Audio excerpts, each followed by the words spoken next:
불타는 하늘입니다.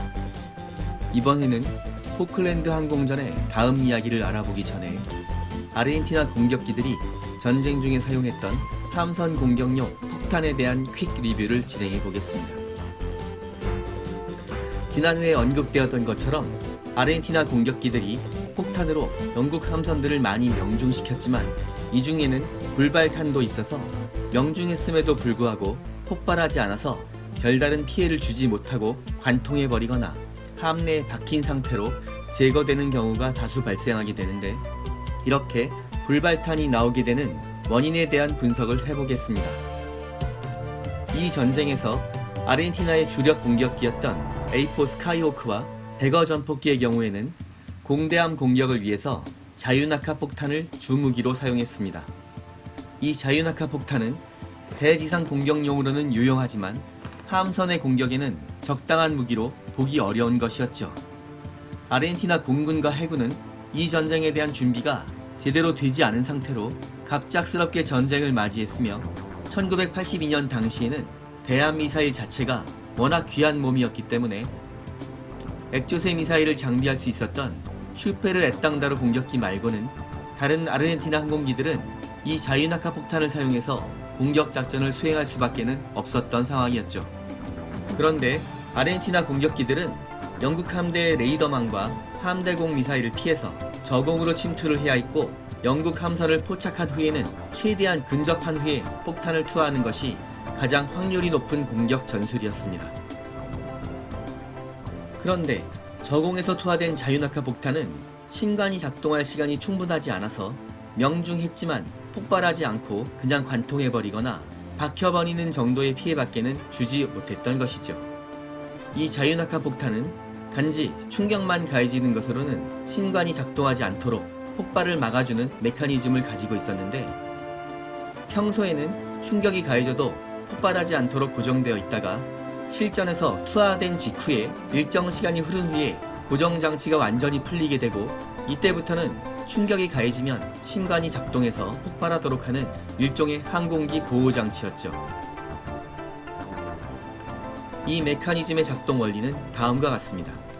비행기에서 폭탄이 투하되면 폭탄에 장착된 프로펠러의 고정장치가 풀리게 되고, 이 프로펠러는 공기의 흐름에 따라서 빠르게 돌게 됩니다.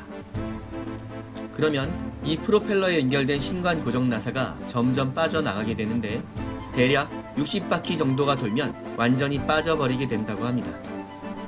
이렇게 되면 신관은 약한 스프링에 의해서만 지지되게 되고, 이후에 폭탄이 목표에 명중되어 충격이 발생하면 스프링이 오므라들면서 격발하게 되고 폭탄은 완전한 폭발을 하게 되는 것이죠.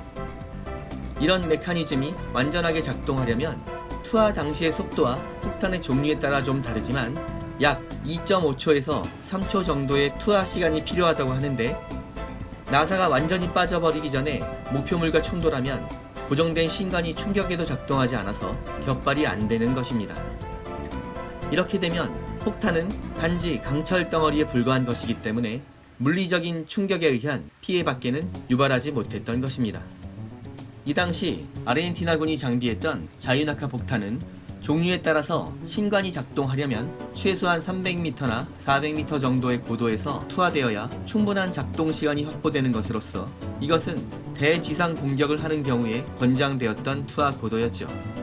하지만 함선을 명중시키기 위해서 저공으로 근접해서 투하하는 경우에는 이 시간이 충분하지 않아서 신관 고정 장치가 끝까지 풀리지 않게 되고 결국 불발탄 상태로 명중했던 경우가 속출했던 것입니다.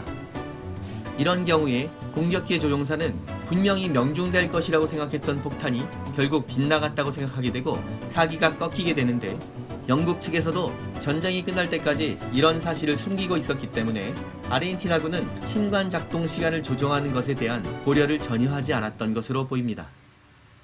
저공에서 투하된 폭탄의 신관이 제대로 작동하게 하려면 이 영상처럼 작은 낙하산을 달아주면 폭탄이 느려지기 때문에 신관 작동에 필요한 시간을 확보할 수 있게 되는데, 미군의 스네이크 아이 폭탄처럼 투하된 후에 감속 판넬이 펼쳐지면 폭탄의 속도가 조금 감속되면서 신관 작동 시간이 충분하게 됩니다. 스네이크 아이 키트가 적용된 폭탄의 경우에도 낙하산처럼 감속 판넬이 펼쳐지면 폭탄의 속도가 조금 감속되면서 신관 작동 시간이 충분하게 됩니다. 사실 낙하산이나 스네이크 아이 키트는 폭탄을 감속시켜서 투하한 항공기가 폭탄의 폭발에 휘말리지 않고 이탈할 수 있는 시간을 얻을 수 있도록 고안된 것이었지만 저공 투하의 경우에는 신관 작동 시간을 확보해주는 역할도 할 수 있었죠. 당시 아르헨티나군의 폭탄 중에는 이 사진처럼 스네이크 아이 버전도 섞여 있었는데 이런 스네이크 아이 폭탄의 경우에는 거의 대부분 성공적으로 폭발해서 영국 함대에 큰 피해를 주었다고 합니다. 전후에 영국 해군은 당시 명중된 폭탄이 모두 폭발했다면 최소한 6척에서 10척의 주요 함선들이 추가로 격침되거나 대파돼서 매우 큰 피해를 입었을 것으로 발표했는데 이것은 영국으로서는 천만다행한 일이었고 아르헨티나로서는 힘 빠지는 결과였죠. 여기까지 포클랜드 전쟁의 불발탄에 대한 이야기를 퀵 리뷰로 알아봤습니다. 포클랜드 항공전과 해리어의 이야기는 잠시 지연되고 있습니다. 이 점 양해 부탁드립니다. 여기는 밀리터리 항공의 잡학 채널 불타는 하늘입니다.